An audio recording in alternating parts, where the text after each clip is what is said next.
If you're ever in a situation like this, where you got a bolt broke off, down recessed in a hole, get yourself a piece of tube. This is a piece of old fuel line.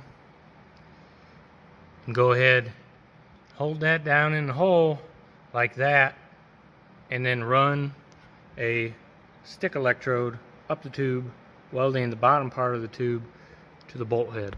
Here, I'll show you.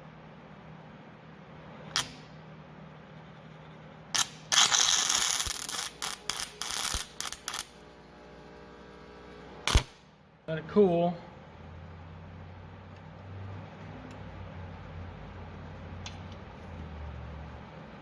And you should be able to spin your bolt right out.